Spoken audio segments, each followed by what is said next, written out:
Kinalulungkot ko yung nangyari, Lydia. Nakikiramay ako sa'yo. Napakabata pa po ni Tina. Bakit po siya kinuha sa akin ng Diyos? Ang dami ko po pong pangarap sa kanya. Siya na lang yung natitira kong pamilya. Paano na po ako ngayon wala na siya? Tibayan mo yung damdamin mo, yung loob mo. Lakasan mo yung loob mo. Aasikasuhin mo pa yung burol saka yung libing ni Dina. Saan naman po ako kuha ng pera? Di sikong buling, wala nga po ako. Lumapit ka kay chairman sa City Hall. Alam ko si Mayor nagbibigay ng tulong sa mga namatayan. Pero paano po ako pag nilibing na? Paano po ito pinagbubuntis ko? Nung nabubuhay pa si Dina, may katuwang ako sa paghahanap buhay. Pero ngayon, paano pag lumaki na po ito pinagbubuntis ko? Ano ipapakain ko sa kakaperanggot na kinikita ko sa labada?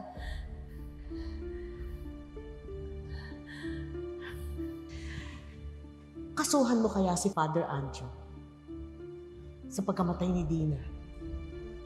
Nang sa gayon, bibigyan ka niya ng danyos.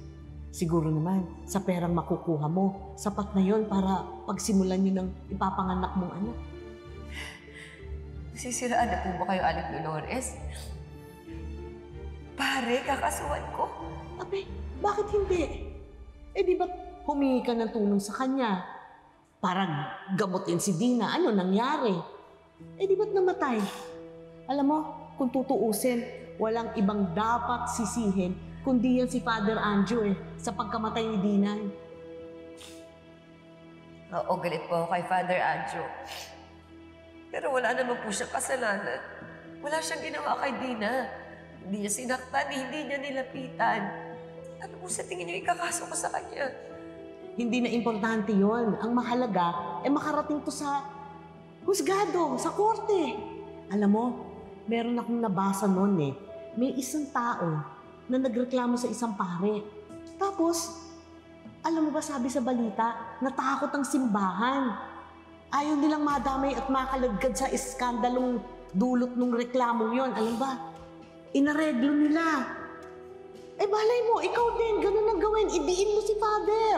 Pagkatapos, malay mo, bayaran ka rin niya para iurong mo ang kaso. Hindi po ba mali yun, Aling Dolores? Ay, nako. Iisipin mo pa ba ang tama o mali kung kumakalam na yung sikmura mo at walang tigil na iiyak yung anak mo dahil wala nang masusunggatas? O Lydia, kung gusto mo na magkaroon ng kabuluhan ng pagkamatay ni Dina, sampahan mo ng kaso tong si Father. Alam mo, kung ayaw matulad yung magiging anak mo kay Dina, sundin mo yung payo ko. Kasuhan mo si Father Anjo. Idiin mo. Attorney, alam kong mali yung ginawa ko. Naging desperado ako. Naghanap po ako ng ibang masisisi sa nangyari sa anak ko. At isa pa, natukso din po ako sa perang makukuha ko kung makikipag-areglo sa si Father Anjo o kaya pagbayaran siya ng danyos ng korte.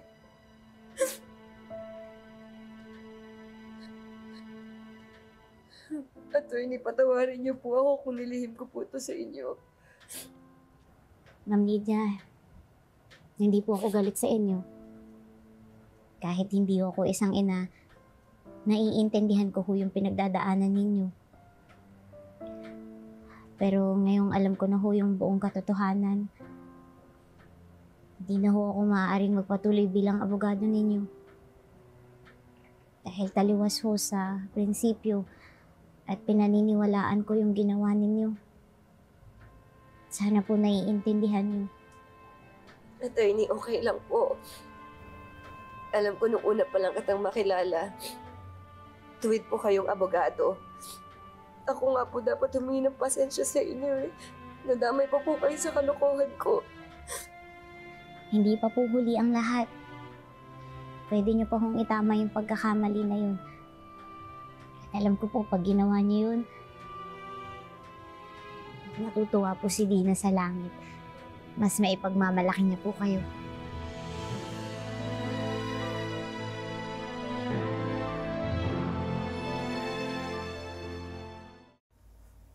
Magandang araw po, Piskal. Nais ko lang pong ipaalam sa inyo na nakapag-desisyon na po yung kliyente ko na iurong ang demanda. Maghahain po kami ng motion to withdraw para ma-dismiss na po ang reklamo.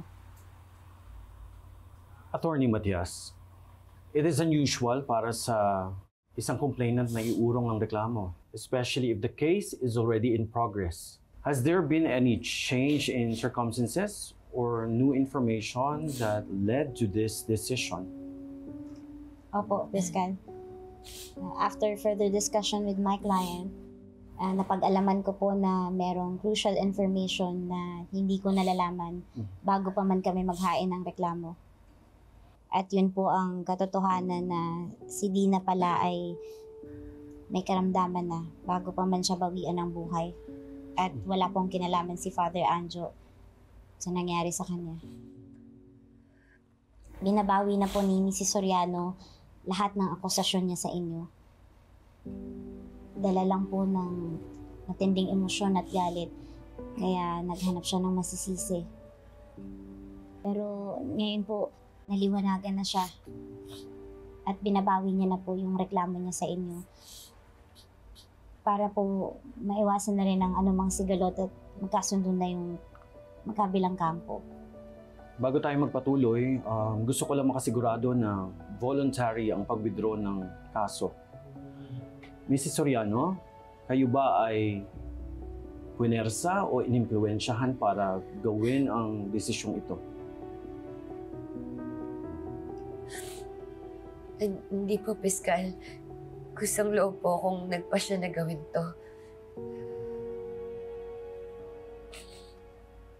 Father Anjo, patawarin niyo po ako kung pinagbintangan ko po kayo.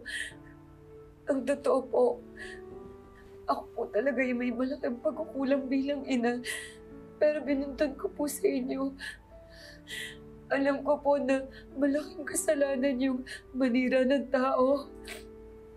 Ang totoo, natukso po ako sa perang makukuha sa areglo o pag nanalo sa kaso. Kaya sana po, patawarin niyo po ako.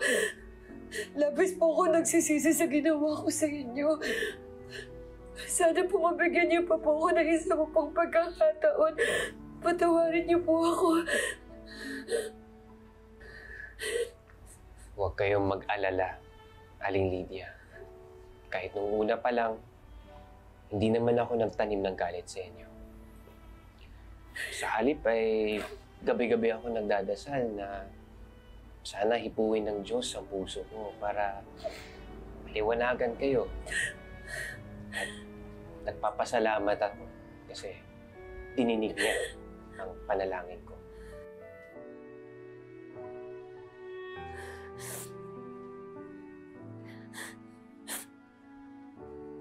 Father, pinapatawad niyo na po ba ako? Kung ang Diyos na nga ay walang hanggan ang pagpapatawad, sino ba naman ako para ipagdamot yan sa inyo? Salamat po. Salamat, Father. Salamat po.